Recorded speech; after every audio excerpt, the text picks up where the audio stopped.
Assalamualaikum warahmatullahi wabarakatuh. Salam guru penggerak, salam dan bahagia Bapak Ibu guru hebat. Perkenalkan, saya Anggia Yulina Safitri, calon guru penggerak angkatan 11 dari Kota Langsa, Aceh.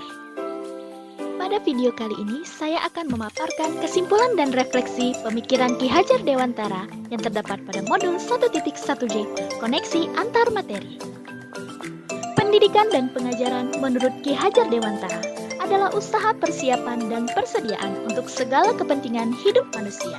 Pendidikan dan pengajaran juga termasuk upaya untuk memerdekakan manusia dalam segala aspek kehidupannya, baik fisik, mental, jasmani, maupun rohani. Pendidikan dan pengajaran menurut Ki Hajar Dewantara adalah dua hal yang berbeda. Pengajaran merupakan proses pendidikan dalam memberi ilmu untuk kecakapan hidup anak secara lahir dan batin. Sementara pendidikan pada hakikatnya memberi tuntunan terhadap segala kekuatan kodrat anak demi mencapai kebahagiaan dan keselamatan yang setinggi-tingginya dan seluas-luasnya, baik sebagai manusia maupun sebagai anggota masyarakat.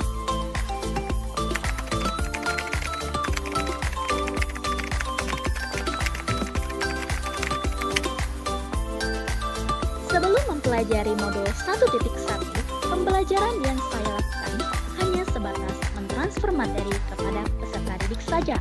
Ketuntasan materi dan nilai jauh lebih penting dari kebutuhan belajar siswa, sehingga penilaian yang saya lakukan hanya berasal dari penilaian kognitif saja.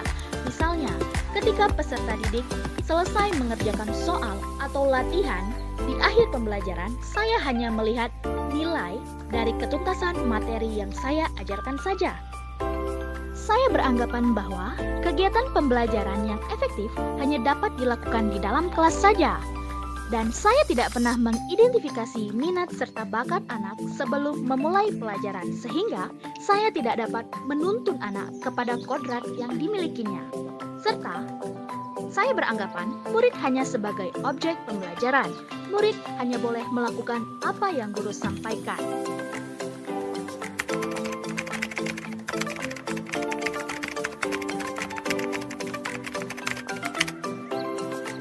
Namun, setelah saya mempelajari modul 1.1 tentang pembelajaran Ki Hajar Dewantara, saya menyadari bahwa apa yang saya pahami dan saya lakukan ketika pembelajaran ternyata kurang tepat.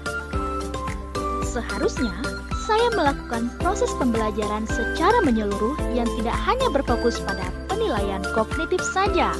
Seharusnya saya melakukan penilaian sesuai dengan 6 aspek pembelajaran, yaitu kognitif, sosial, psikomotorik, afektif, budaya, serta spiritual. Guru tidak lagi harus selalu berada di depan. Setelah mempelajari modul ini, saya memahami bahwa student center lebih baik daripada teacher center. Murid tidak lagi sebagai objek pembelajaran, melainkan murid sebagai subjek pembelajaran. Sehingga murid bebas berekspresi, murid bebas berpendapat, murid bebas berkreasi, dan pengalaman belajar di dalam kelas lebih menyenangkan. Membangun suasana pembelajaran lebih bervariasi dan inovasi agar siswa tidak terpaku hanya pada transfer materi saja. Belajar juga tidak harus selalu di dalam kelas. Pembelajaran di luar kelas juga dapat membuat siswa lebih bersemangat untuk belajar. Guru tidak hanya sebagai fasilitator pembelajaran. Guru juga harus ikhlas, penuh kesabaran, tulus, dan sepenuh hati dalam mengajar siswa, sehingga kita dapat memahami karakteristik, kebutuhan, serta minat dan bakat siswa. Dan kita harus memberikan siswa kesempatan untuk berkembang sesuai dengan kodrat yang dia miliki.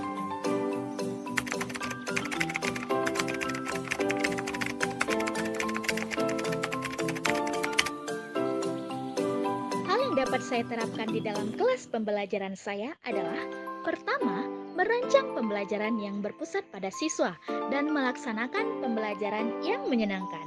Kedua, menerapkan pembelajaran abad ke-21, yaitu berpikir kritis, kreatif, komunikatif, dan kolaborasi, namun tetap memegang prinsip memerdekakan siswa. Ketiga, pembelajaran tidak lagi menuntut, tetapi menuntun. Keempat, tidak hanya fokus pada nilai saja, fokus kepada pemahaman siswa. Selanjutnya, mengenali karakter dan latar belakang murid dengan menjalin komunikasi yang efektif, melakukan evaluasi dan refleksi pada pembelajaran, dan menjadi contoh yang baik bagi murid, baik melalui perkataan maupun tingkah laku. Kesimpulan dari modul 1.1J koneksi antar materi yaitu dengan menerapkan konsep pendidikan Ki Hajar Dewantara, yaitu siswa harus menjadi subjek dalam pembelajaran. Pendidikan harus memerdekakan siswa.